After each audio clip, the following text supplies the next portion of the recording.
Hello and welcome to Home Media Minefield presents Let's See What's Out There Plus, a weekly video stream currently focused on Marvel's Moon Knight series, which is available for streaming on Disney Plus. In this episode, we are going to look at episodes 5 and 6, titled Asylum and Gods and Monsters, which were the last two episodes of this entire series. We missed last week just due to a bank holiday here in the UK and life stuff. So we're playing catch up, if you like. But just to pre-warn you ahead of time that there are going to be spoilers for the entire season of Moon Knight. So if you've not seen that yet, it might be an idea to go back and watch that before investing in any more of this. If you're new to the show, if this is the first time you found us and you're now, trying to catch up on Moon Knight content, then welcome. If you enjoy this sort of thing, please do consider giving this video a thumbs up, giving us a like, subscribing to the channel, and if you hit the bell icon, you'll get notifications as and when new content drops.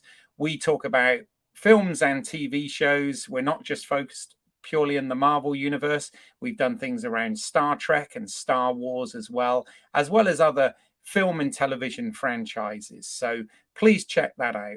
My name's Keith Isles. I'm an independent filmmaker and a lifelong enthusiast of cinema and television. I love films. I love watching them.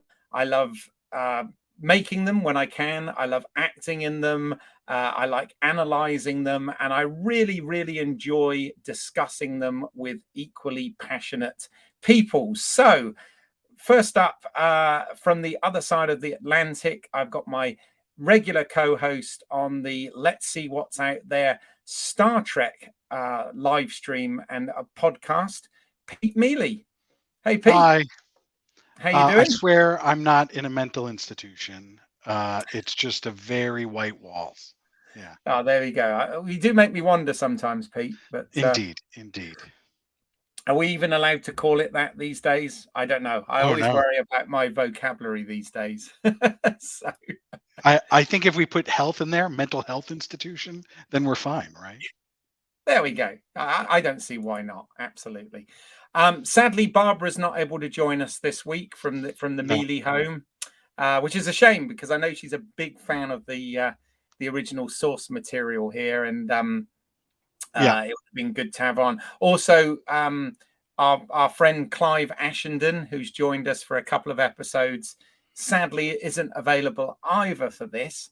But of course, we are lucky because we do have a comic book fan, a fan of the source material, an aficionado, and a screenwriter in his own right. Joining us with the Welsh accent, we have Moonbuster, also known as Graham Williams. Hey, Graham. Hello there. Have you done every one of these so far? I've forgotten. Yes, if I manage to get through all of this. Yeah. then for the first time with you guys, I would have done all episodes in a series. So thanks for having me back. I've thoroughly enjoyed my time with you guys, and of course in watching Moon Knight. So let's make it so, right. I'm gonna make it through this next few minutes with you guys. Cool. Few minutes, right? Okay. Well, I mean, this next bit might take a few minutes because we always do a little recap just in case someone has found this months down the line and was like, I don't even remember what happened in Moon Knight episodes 5 and 6. So we usually do a little, obviously spoilery recap. So Pete, are you fit to do this? Yeah, I'm gonna barrel straight through episodes 5 and 6. Yeah, go for it. Okay, here we go. Our hippo friend from the end of episode 4 turns out to be the Egyptian god Taweret. I don't know if I'm saying that right. Taweret. Anyway, they weigh the hearts of the dead while ushering the dead to the afterlife. Mark and Stephen are actually on a boat heading to the afterlife, but Stephen and Mark's hearts are incomplete and can't be weighed, so Taweret sends them back to figure it out. Through a series of flashbacks and relived memories, we see Mark's younger brother die in a flooded cave that Mark had led them into. Then Mark's mother blaming Mark, isolating him, and then finally beating him. To deal with this, young Mark assumes the character of Stephen Grant, eventually compartmentalizing his mother's behavior. But then Mark's mom dies and he can't bring himself to sit Shiva, and so his personalities split and Stephen takes over. Now the hearts are balancing, but Mark is not worthy, so Stephen sacrifices himself so that Mark can enjoy eternal peace. Episode 6. Mark isn't satisfied with peace, and so he runs back, even though Taweret warns he won't ever be able to return. He finds Stephen, who's transformed into a sand statue, and by the power of Egyptian love or something, brings him back to afterlife, and they both run back into the bleeding/dying body they previously shared. Meanwhile, Layla has been trying to defeat Harrow, but can't get it done alone. Harrow frees Ammit, Layla frees Khonshu, but declines to become his avatar.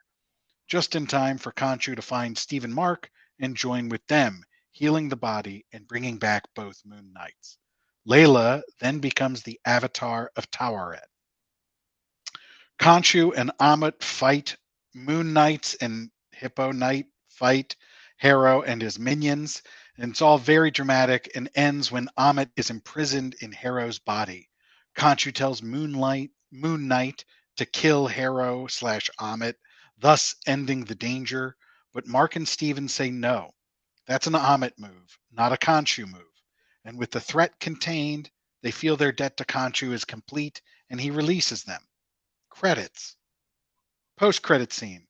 Harrow is in the mental health hospital, but it is a real hospital, and we know this because a Spanish-speaking man with black gloves comes and takes him to a waiting limo outside, where Khonshu is waiting for him. And then Khonshu reveals the man driving the limo with the black gloves is Jake, another personality in the Mark Stephen body who has no qualms about killing Harrow. Blackout. Oh, absolutely fantastic, Pete. I mean, a lot happened in those 2 episodes, and there was a lot of story gymnastics to get through. So the fact that you did that so concise and eloquently, I applaud you, sir. Excellent. Okay, before we get into it, just a quick look at production credits. Most of these people we've actually spoken about already, so I don't really need to go into it. But both episodes were directed by Mohammed Diab, who directed the first couple of episodes of this show as well. So he came back, he did the opener and the finales for this. It was written by showrunner Jeremy Slater, who we've also talked about, but joining him in the writing journey duties on this one was staff writer Danielle Iman. Danielle's credits prior to this include writing on the series Riverdale and the TV movie Caught in His Web. And also some production work as a production staff on Grey's Anatomy TV series and the WGA writers trainee on the series Swagger. So it's good to see that somebody's career is moving up with each credit. So that's really impressive stuff. And you know, I for one would go out on a limb to say that, you know, this a lot happened here, and I thought it was, in terms of scripting and writing, I thought it was actually very well handled. So props to those guys. So, all right then. Well, I'm not, as you know, I'm not the aficionado of this character at all. So I've been playing catch up along with Stephen, I think, in this show. But what did you guys? I mean, I know you're much more familiar with this stuff. I'm really curious to know what your thoughts were first. Pete, do you want to hear? You're being too polite. Well, okay. I'll start because I think you are actually more knowledgeable than I am. So we'll do this on a grading scale. And what I'll say is that you know, the content that's being provided here doesn't quite jive with the material that I have read, but I don't think that detracts from what we're watching, right? And I think we're just watching an interpretation, which is sort of, like very standard Marvel, right? It's not a shot for shot or panel for panel remake, and it is an interpretation of these stories. I think that it's and they're doing it well. That's my short summary. Yeah. So it's different, but it's still enjoyable. Okay. Yeah. Well, thanks for joining us on that. Like we said, we were wrapping this one up quick. Yeah. Yeah, exactly. Pete, how about you? I'll go next. Yeah. So I feel they absolutely nailed the ending. Right. Okay. Good. So very satisfied, happy bunny here, or gator. So I've actually managed to, despite life and a busy schedule, I've managed to squeeze both episodes in twice. And I know I'll be watching again with my wife on the weekend as well. I thought, from me being on these casts with you guys, is that I've really enjoyed this series, the characters and everything.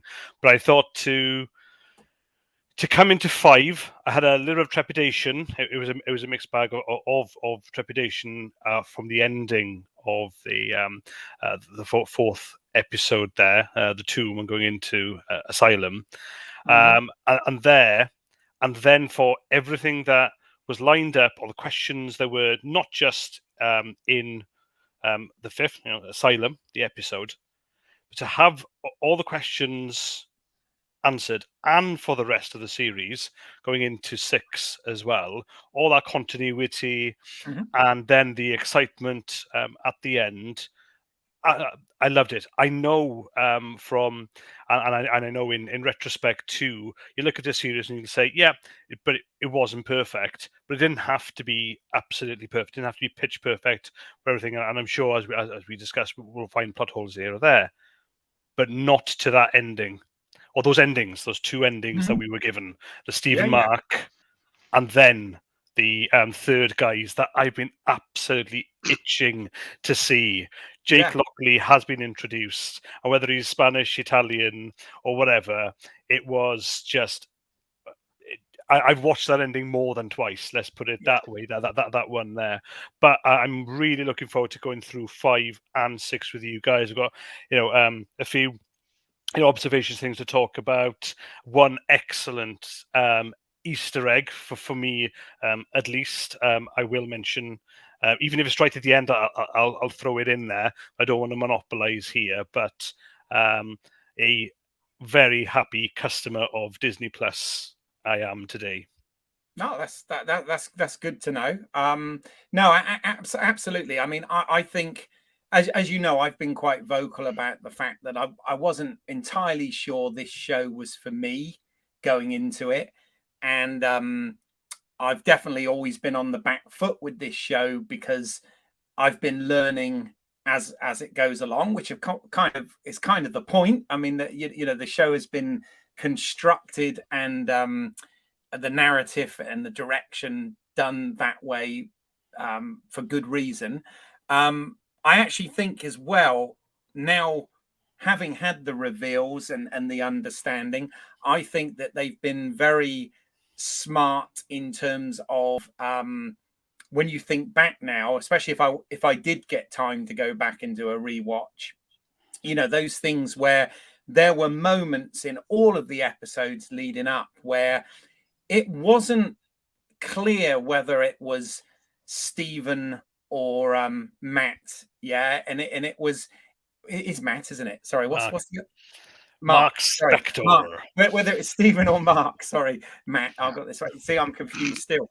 Stephen or Mark. It wasn't clear, but there were points where Oscar Isaac, in his performance, would suddenly have this sort of New York Italian accent sort of appear for 2 or 3 lines, and it would be a little bit like, oh, what's he doing?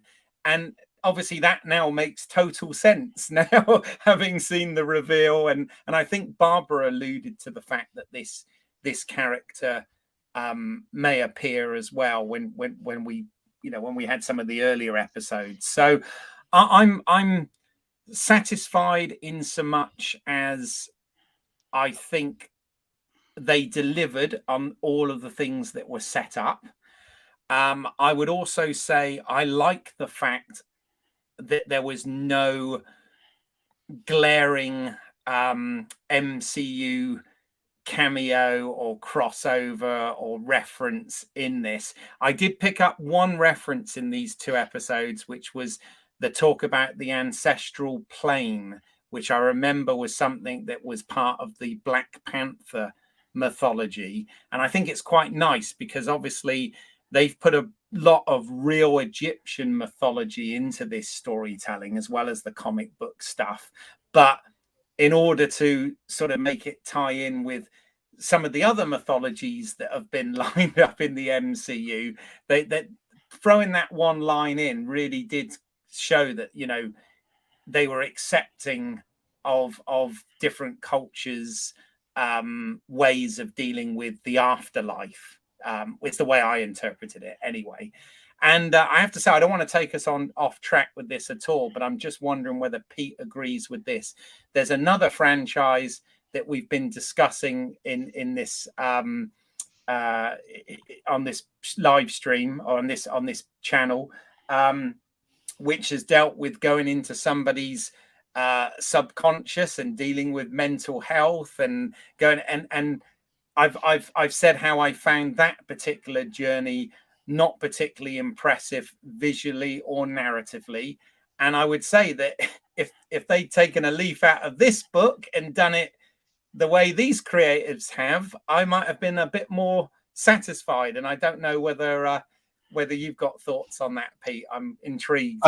Yeah, actually, I had that exact thought while watching episode 6. Yeah. I thought, like, gee, I think that they're doing some of the same things in episode 6, like they do in Picard, but they were doing them correctly, maybe, or effectively is the word that I should use, because I was like, oh, this is the same thing that when I see it in Picard, I get angry, but when I'm seeing it here in Moon Knight, I'm buying it, right? Yeah. Like, and so there's a couple of things where I was like I don't know, maybe it's just also part of it is how I interact personally with Star Trek and how I interact with Marvel, right? Like, I'm much less personally invested in Marvel than I am with Star Trek. And so maybe I'm more forgiving of Marvel things than I am of Star Trek things. But like the way that everything just ends with sort of like a big punch 'em up fight, I think that in Star Trek, if that was the end of Star Trek, I'd be disappointed, right? When there's big punch 'em ups in Star Trek, I'm like, couldn't you have done something different? But here, there's a big sort of like astral punch 'em up with, you know, a giant alligator and a pigeon skeleton fighting in the sky at the same time as 3 humans fighting. And I was like, yeah, no, I like this, right? It's visually appealing and it's playing well, and I'm good with it. Even though it feels like sort of a weak ending to it. The mental health stuff is way better handled in this. I think that what I don't know how to quantify the difference, but I am much more engaged in the Mark Spector mother-child storyline than I am in the Picard mother-child storyline. And I think it's just it's like you said, it's how they're visually presenting it.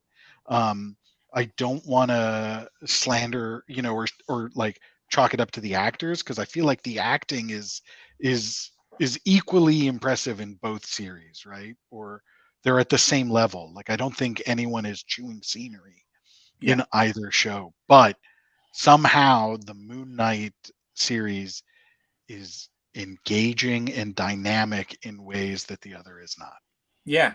I mean, obviously, you know, it's complete coincidence but obviously they deal with they both deal with kind of real life things, and obviously mental health, particularly in the more recent years, is something that's become much more to the forefront in society, and it is quite uncanny some of the parallels that these two shows have taken when it's come around that, and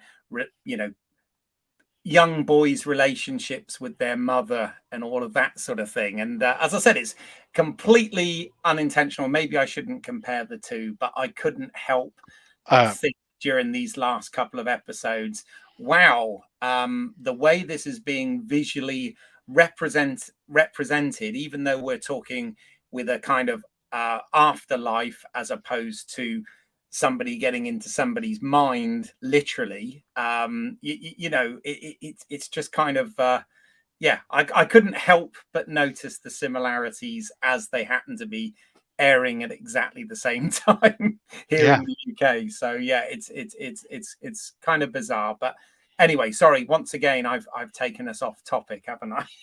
No, it's fine, because we did have with episode 5, we did have, let's be honest, it was trauma, right? It wasn't just that this guy is a killer and he's been betrayed by his ex-CEO, okay?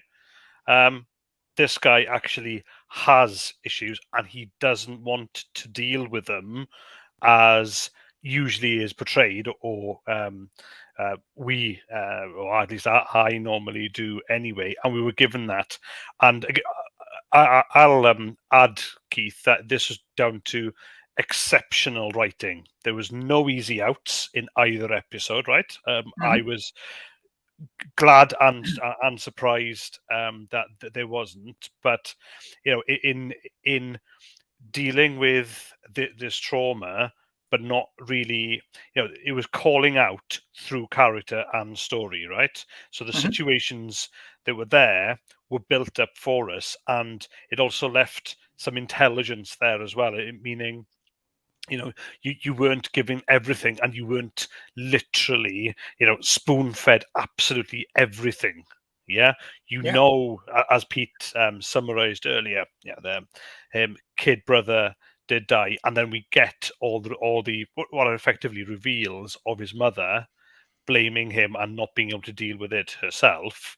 But she didn't have to say that. We were shown it, and we as an audience had to deal with it. But this is in Marvel, right? And Marvel, or sorry, MCU, I should say, have done a great job, in my opinion, over the years with the movies, first, in having light and heavy subjects and intertwining. Yeah. Look at I go back to my favorite Guardians of the Galaxy. It starts off with a kid at his mother's bed. She's dying of cancer. Yeah. And that is actually a hell of a gut punch of an opener. And that we've got the humor all the way through, but they always relate back to that. Don't forget it. Right up to the end of Guardians. This here. Agreed. Right up to the end of Guardians, right? The end of Guardians of the Galaxy is such a touching moment, right? With Groot and we're getting off topic, but yeah, like there's real weight and purpose to these relationships. And I think that's what we get here too. Oscar Isaac brings real emotion and weight to the relationship with his mother, with Layla, with his father, and they knock him out of the park. And then Stephen. Right. Stephen is created, but a bit of an Easter egg I noticed. When he's in the streets of Chicago, there he's gone into meltdown. He's brought Stephen back. We do see a taxi go by the way. More of that later. Right. Yellow cab. Drives by there, and I was like, I was going there, but that DID that's already triggered, but we've already seen it earlier. Another smart bit of writing. It wasn't just Mark going wanted to compartmentalize straight away. He'd done it as a child, and where you had Tomb Buster, Stephen Grant, the post, VHS that we saw. All of that then ties back to previous episodes. So again, they've really, it's evident to me that these guys, these writers, these creators have had a plan all the way through 1 to 6 on episodes. And I know I've talked to you guys. I've heard you guys say about well, we could easily go off topic. You could say the new Star Wars movies. You could say some of the other TV series as well. It just hasn't been that consistent. And I will argue that the consistency here, even though they were episodic, I think there has been consistency, not in tone, but in writing and the reveals, character arcs, development, the whole shebang as well. Yeah. I mean, if we want to bring it back to Marvel, we can say that the Winter Soldier, his trauma was not done as effectively, right? Because I mean, like, I did not engage with the Winter Soldier's therapy sessions, right? And his sort of dealing with his trauma and like the emotional buildup that they try to make there with the old man and his son and yada, right? We got into, like, it fell flat there, but it works here. Yeah, but this was there's a lot of psychology to this, because look at I want to bring Arthur Harrow and Ethan Hawke, who's also knocked it out the park too. Oh yeah. The cult leader aspects really shiver down my spine in 5, and especially going into 6 as well. And then that ending where he's gone into, I don't know what the phrase is, we're going to say meltdown, and he is now he's actually in the Sienkiewicz psychiatric hospital. There's the Easter egg. Bill Sienkiewicz, the major artist for Moon Knight since early day, late 70s. Everything you see here, Bill Sienkiewicz, and he was the Sienkiewicz psychiatric hospital. I noticed the limo had a personalized plate as well, didn't it? Which I'm guessing is that a reference as well to the comic? It is, yeah. Name. But yeah, but the point is, that you did have him in utter control, I felt, throughout, and it's when he'd got his goal. He released Amit. We've got a new another bit kind of mini big bad really for it, even though she's now being contained there. But you have these guys, but the other bad, as in the other villain as well, is Khonshu. I don't know if you guys felt the same, but I was just looking at that, the second ending we had, the post credit ending. What a manipulative bastard he is. He has made a deal with effectively Stephen, but comically, but still poignantly, on behalf of him and Mark. And Khonshu's like, yeah, fine. Actually, he knows the third. He knows Jake Lockley, as per comics, by the way. The flat cap driver, just those two alone were great payoffs. But Khonshu is absolutely there. He's not been fully in control, but he really is the manipulator here. And whatever they do with Moon Knight now, you've just got those levels, that edge there, and you've got all these levels they could work with, and you've got 3 different characters that you can play with. So what we've been left with, just to end my mini speech, what we've been left with just is tantalizing for MCU's future for me. Yeah. No, absolutely. I mean, as I said in the production credits thing, props to Jeremy Slater, the showrunner here and the head writer, because this was obviously made as a mini series. So, like you said, it was written and planned, and then obviously, yes, they used a couple of different directors or directing teams, across the episodes, but story-wise, as you said, everything adds up. It doesn't feel like there were any plot contrivances in this. It didn't feel like they were treading water, even though we had a couple of episodes that didn't actually feature Moon Knight, if you like, the superhero itself. But the other thing that was great is, the attention to detail, not just from an Easter eggs and a production design point of view and all this, but very much the music used. All of it was thematic to what was actually happening with the characters, and you know, the intro music, whether it's stuff Pete downloads to his playlist or not, you know, all had some thematic relevance to what was actually happening within the show.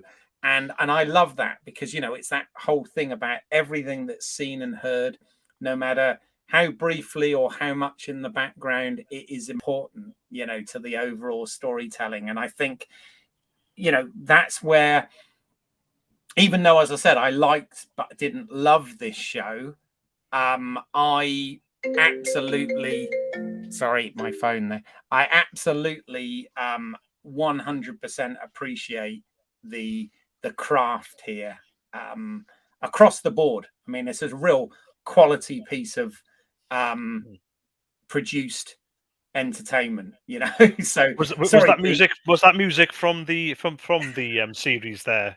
Yeah. there you go. It was a I'm expecting Pete by the end of this to actually put on the music from the end of the second episode. Barbara's not around, is she, Pete? She's not. No, and Okay, I gotta say, I still listen to that song all the time. All the time. Apologies for that. I thought it was on silent. It is making me want to learn how to speak Arabic so I can sing along. Because I listen to that song so much. Anyway, yeah. I will say, like we said, like, I don't want to nitpick too much, right? But that's the point of the show. Do it. Yeah. Like, I feel like there are a lot of contrivances in these episodes, and a lot of things that, like, contextually might have been like mistakes, but I think that I'm very forgiving in them. Okay. Like what? Like if the problem with his hearts not being able to be weighed was that he didn't truly know himself, that still shouldn't have been made, because like everyone knew there were three people there, right? We saw what's the right term for the tomb that was shaking in the room that they just didn't go into, right? The sarcophagus was in the room, right? There was the third sarcophagus shaking. There were, in all of the office shots with Dr. Harrow, there were three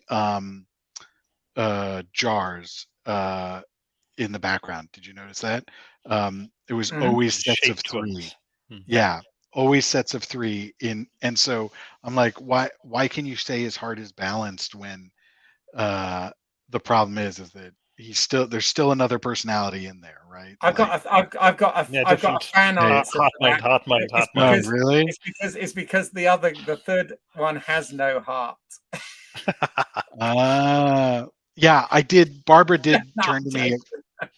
No, Barbara did turn to me at one point and was like, "Hold on, it doesn't quite make sense if Stephen Grant is the personality that the boy made up to deal with the mother's abuse, right? Then how would Stephen not know that the mother was abusing him, right? Because Stephen says my relationship with my mother was great."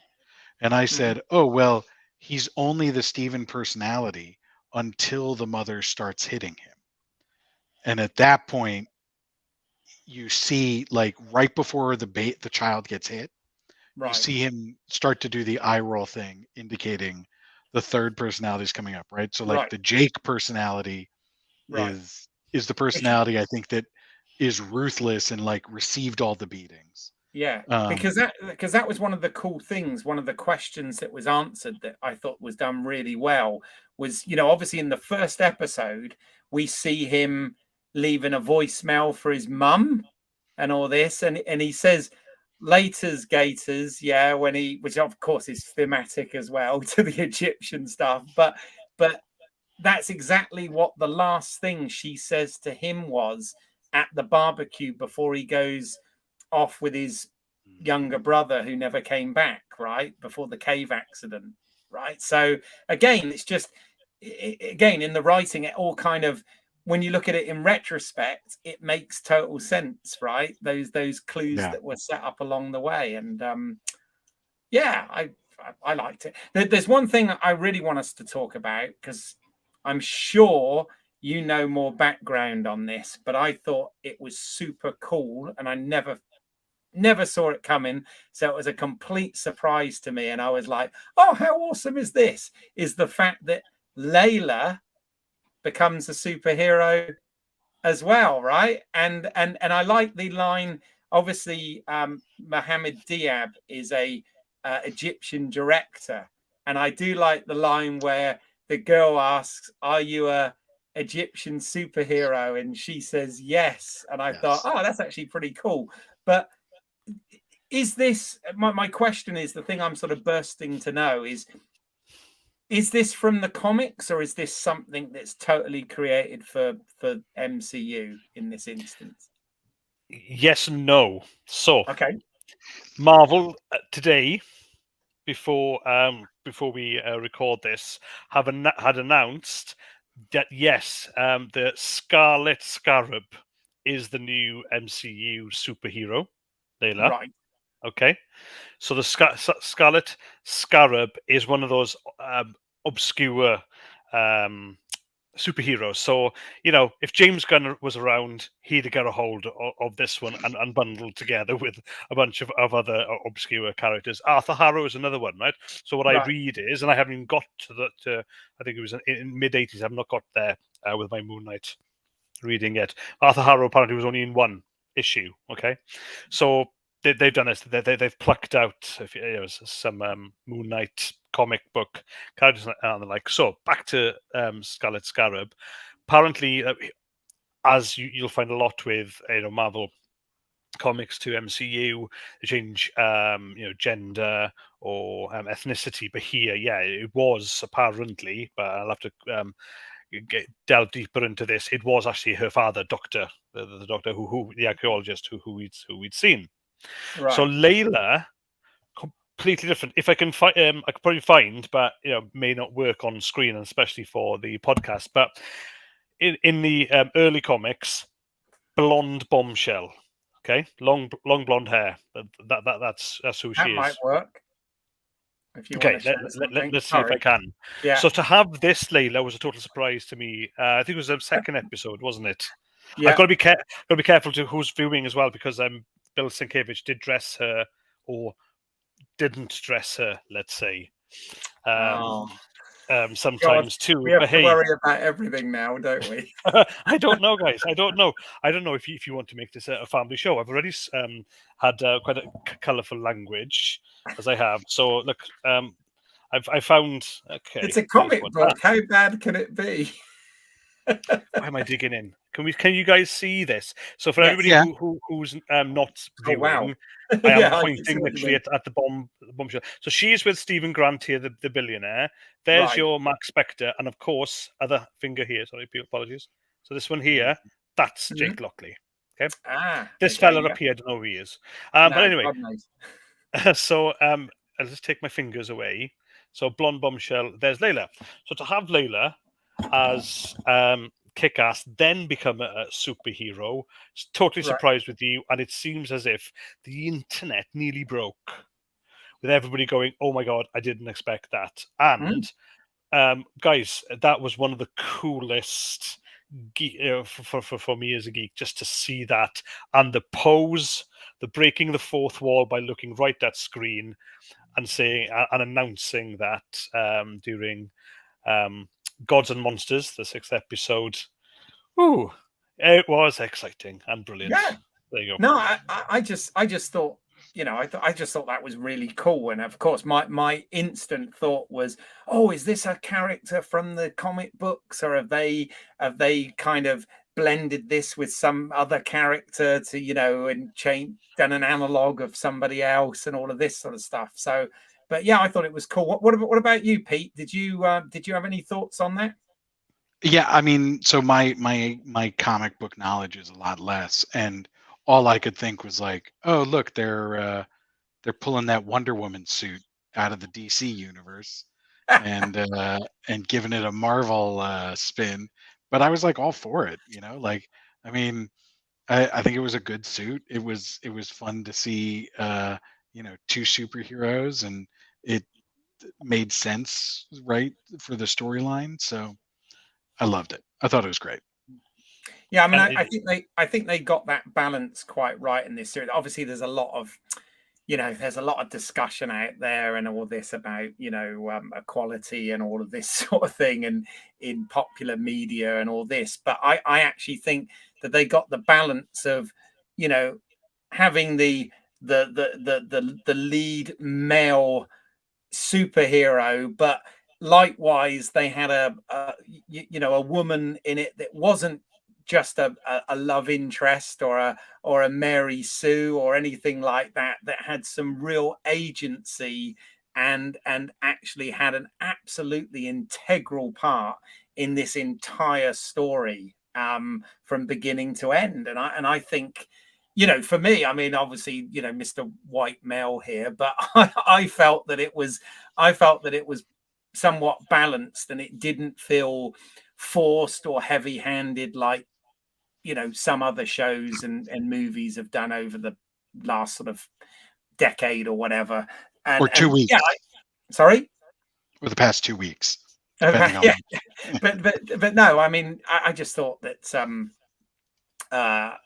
she's been great in this, and she got a bit of action to do a couple of episodes back in the Tomb, and we were like, I remember we all commented on how, oh wow, she did some really cool stuff in this, and I just thought, what an air punch that she actually gets to be, a superhero in the MCU as well. I mean, I just totally didn't see it coming, and that's why. No. I was like, wow, because at one point we thought she was going to be the new avatar for Moonlight, right? Because Moon Knight. Let's put my teeth back in. The new avatar for Moon Knight, right? Because that was obviously Arthur Harrow was commenting on that, and Khonshu as well was saying it, right, that they were going through that whole thing. So I think the fact that this totally subverted my expectation anyway as a new viewer to this stuff. So yeah, and she was a reluctant superhero too. She said no a couple of times, and she Layla just wasn't ready to assume any superhero role to begin with, which I thought was excellent. Again, it wasn't just okay then. She's always been a strong character. She's always been independent. She was as confused as the audience with Mark's behavior and the Stephen character, and those beats with her is that she it makes sense that she is independent, and she is a strong character, to not just maybe not say yes or no to Khonshu, but then be given an opportunity then, but to actually have to think through, wait a minute, she wants to help, she wants to defeat Arthur Harrow. And don't forget, guys, at the end, when Khonshu is baiting, is baiting Mark to kill Arthur, it's Layla who basically pauses him and has him think. Yeah. So it wasn't Mark's. He wasn't hero. Yeah. He isn't hero, yes, but yeah. No, as you said all along, I mean, Khonshu has somewhat suspect motivations themselves anyway, right? But the thing that I thought was great, which again pays off in that post-credit scene, is when he does blast Arthur Harrow, when there's that big Jake thing, Lockley, and straight away Mark says, "Was that you, Stephen?" And it turns into Mr. Midnight, right? Steve, and he goes, "Not a chance, mate," or whatever. And so at that point, it's like, oh, it must have been the third, altar or whatever of them that did that. And yeah, I mean, again, that all worked great. And then, as you said, it was a great way to then for Layla to come in and block the impact, as it were. So yeah, it all worked. Yeah, I mean, this had your sort of typical MCU big CG fight thing at the end, which a lot of the films and shows get criticized for. But I actually, again, with that, I actually thought the standard of this stuff, particularly as I said it at night time, I always think that helps with computer generated graphics, as well. But I thought it actually looked quite good, and it was absolutely integral to the story, and not just kind of a fight effects-a-thon for no reason, Yeah, I was reading today that there's a few comments out there, a few critics of not the fight scene, but just the CG in general. And I looked back at 5 and 6. I was thinking back, and actually no, even in the on the ship with Taweret, it's fine to be a bit more fantastical. It doesn't have to be fully realistic, for me, at least there. And then, yeah, when you're having that big, well, two big fights happening, there was so much action going on, and you have the moon, and you got again Bill Sienkiewicz's art, with the curve of his of Moon Knight's cape and all of that. I don't care if there's a bit of a fantastical look to it. It doesn't have to be real for me there, but everything from the staff, and the color out of space, purple and pink, and the effects for Amit as well. I just thought that brilliant right from the comics. It's another one of those that you're watching a comic book TV series this time. I was about to say movie, but I'm all right with that. I know in writing as well, so some of the MCU writers will bring in some aspects to make sure that they're not planting their characters and story in real life. It is a different universe, yeah. So no, I don't share the views of those who were criticizing the look of this, at least.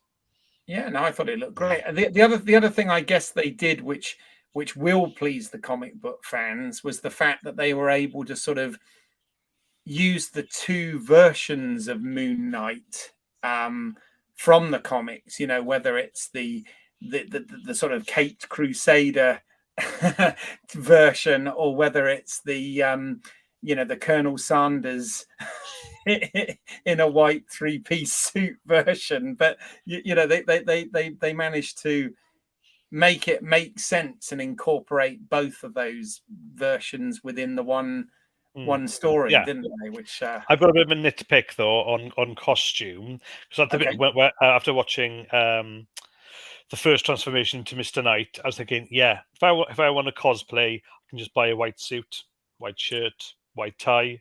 No, I can't anymore. They've got texture to them. They've got patterns. That's going to just take days to get right. I know Peter talked about this previously too. You're just going to have to just maybe just bleach everything we have just for that, because or draw in pencil. No, what you do is you say, I'm on your phone, so you can't see it in high res. You're the phone Moon Knight, so you're in low res. You can't see any of that detail. See if I can get away with that when I do mobile night phone with me. Mobile night. Yeah.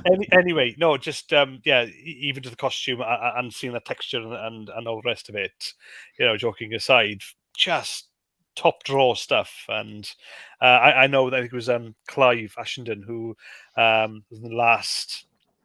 On the last of these, he was mentioning, the Thundercats Mumbra, and how he was reminded of that from Moon Knight. But for me, it's just like, it's wonderful because they've taken the design from from again the comics here, okay, but you've always got to do something different, haven't you? Yeah. So you've got the design here. Great. Yeah. But you can't do that if you look at any of the MCU characters, or even Batman's, any of them. You've got to kind of shake it up a bit there and make it more MCU. So I think it's going to be a real challenge I'm willing to face to cosplay Mr. Knight. Oh, I can't wait to see those photos. Indeed. Yeah. So, I mean, do you think we're going to get more of this based on how it ended? More Moon Knight series, you mean? Yeah.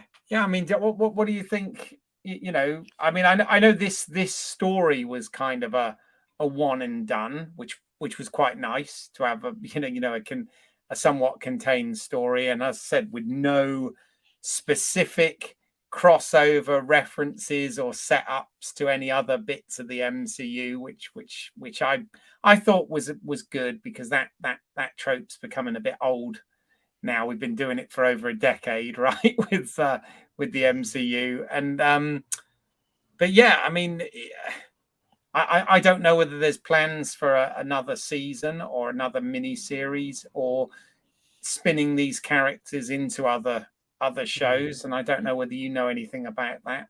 Nothing that I've seen announced, but I did see that Kevin Feige and his major creative team were at a retreat plotting out the next 10 years of MCU this week. Right. So an announcement may come soon after that.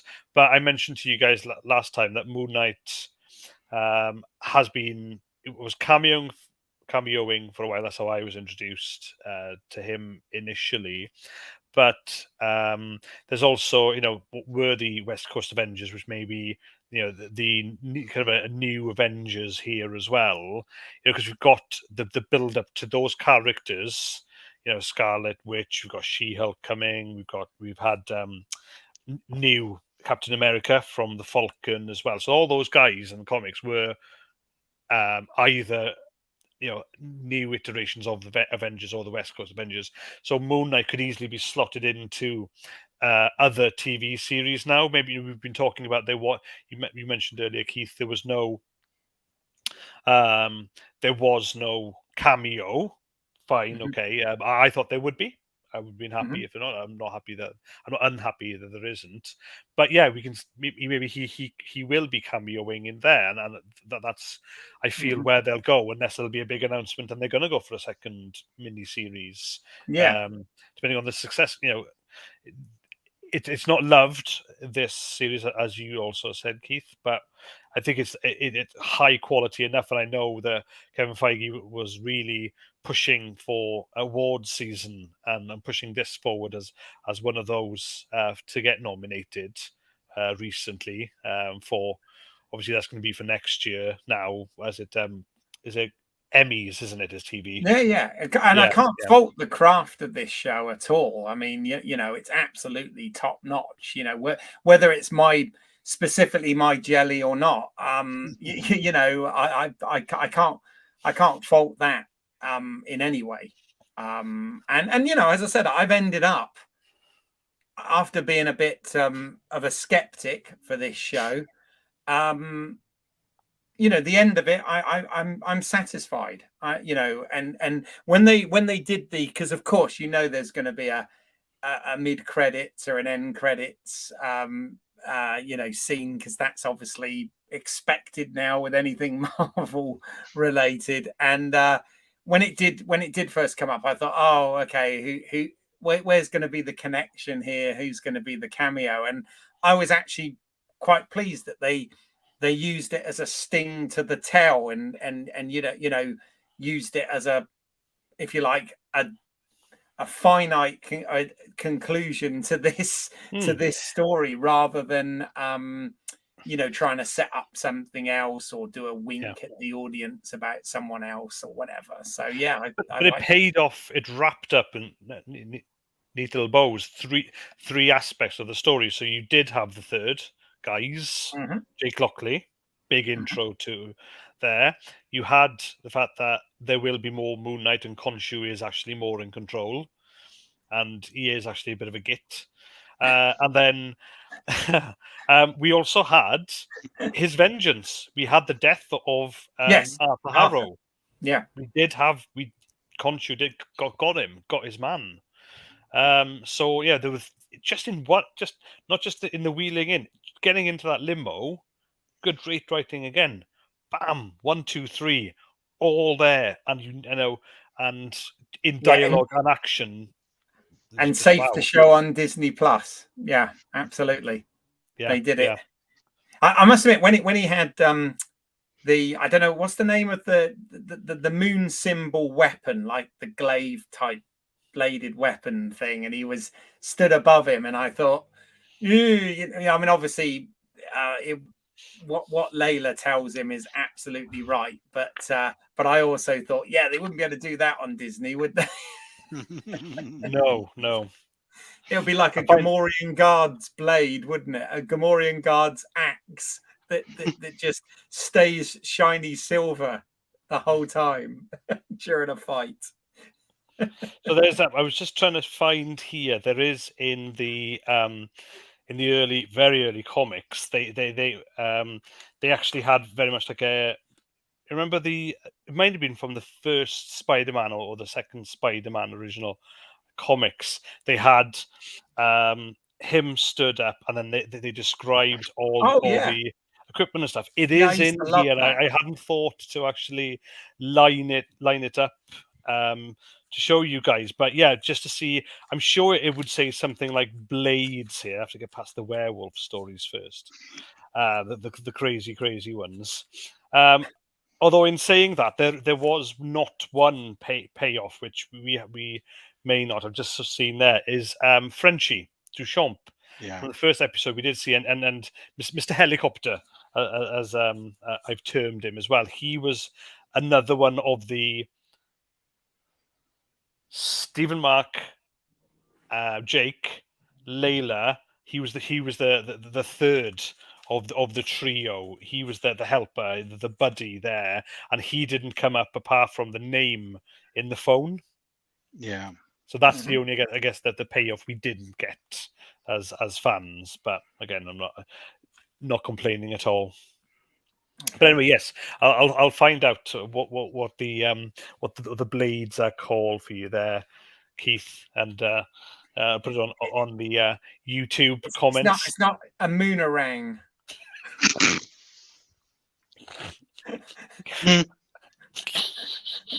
Sorry, that's we're live. That was great. That was great. Congratulations. We're not going to name it anything else, right? Anyway, I do want to mention one more Easter egg, if you don't mind, if you pardon my I was just about to say, is there interruption. anything else you want to, before we wrap it up, is there anything else you want to go into? So yeah. If you guys are happy, yeah. So Okay. I'm wearing my Cubs t-shirt, my only Cubs t-shirt, because I've actually been to Wrigley Field in Chicago. I was very lucky, very lucky to have been given tickets to go see. So Mark Spector is a Cubs fan. You see that when he's in his bedroom, and because he's a Chicagoan. So seeing that, then I thought, yippee! I can wear my Cubs t-shirt on the cast with you guys. Yeah. So it's an Easter egg within. Yeah. Pity we weren't doing this at Easter. There you go. No, we missed that. What was I going to say? By the way, the other thing I did notice, but I'm sure that there's probably even more details which I didn't get to. But I did notice that in the kids' room, he did have the Stephen Grant poster, adventurer poster. Yeah. So I bet you there's Easter eggs on that if you freeze frame and zoom in. I'm sure, because that it's got credits on it. What's the bet? And there's some production ones in there somewhere. On Tomb Buster. Yeah, Tomb Buster. That's it. I was trying to remember the name. Not Tomb Raider, Tomb Buster. So yeah, cool. Pete, anything from you? No. This has been awesome. Can't wait to see the next one. You guys are happy for this? All right. Well, yeah, the next one, if there is. Well, do you want to tell viewers and listeners where they can find us and what else we might have that they could be of interest to them? Sure. So if you are watching this on YouTube, don't forget to check out our podcast. Let's see what's out there. Found wherever all good podcasting apps are found. Please subscribe, leave a review. Find us on all social medias at LSWOTcast, or send us an email, lswotcast@gmail.com. If you're listening to this, please do check out the YouTube live stream and the Home Media Minefield channel, and do all of the subscriptions and liking and notification there. Me personally, you can find me on Twitter at Too Many E's. Oh, sorry, you said to do what else we're doing on both the Home Media Minefield YouTube channel and the podcast. We, like we referenced, talk about Star Trek. Coming up, there's sure to be a Star Wars discussions as we get more Star Wars on Disney Plus.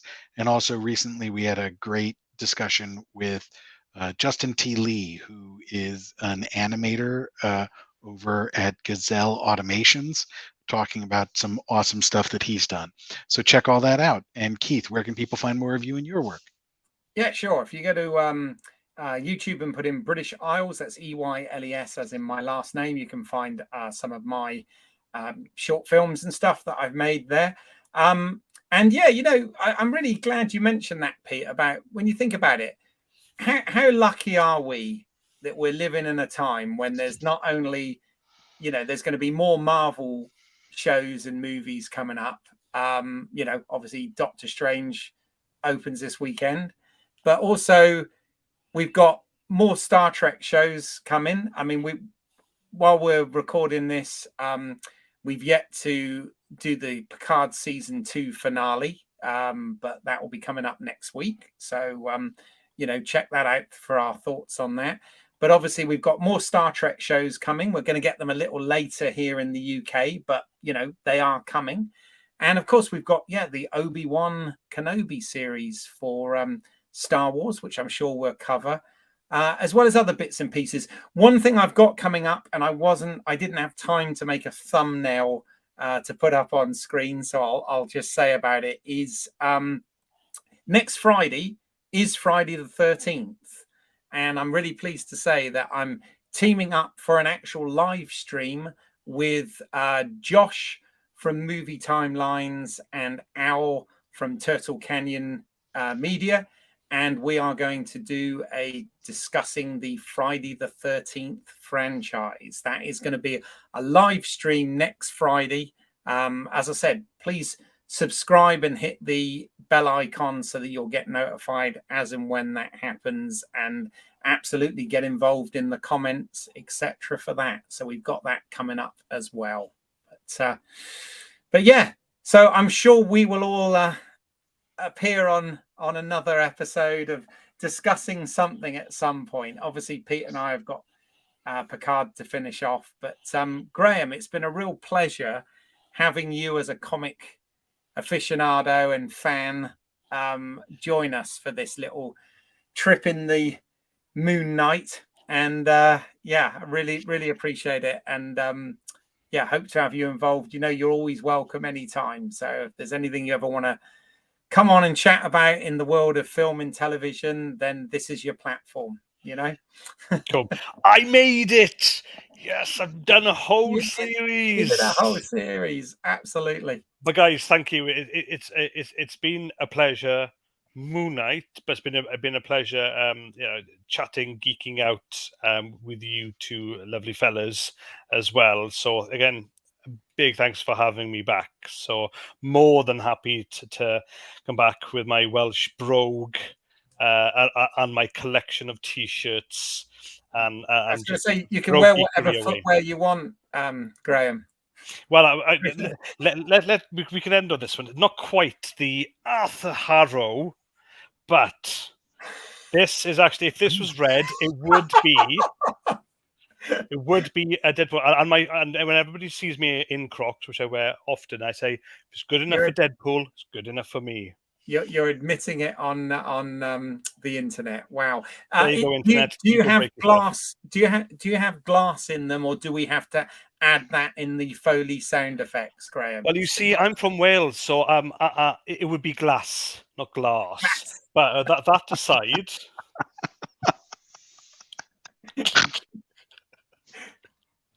Hang on. Oh, I hope people are sticking around to the end. Sorry. I do not know because I don't aspire to be a cult leader. But the long hair and the good looks of Ethan Hawke, I wouldn't mind either. But not today, Keith. There you go. Well, on that note, thank you guys and thank you audience, and we will see you next time on Let's See What's Out There. out there.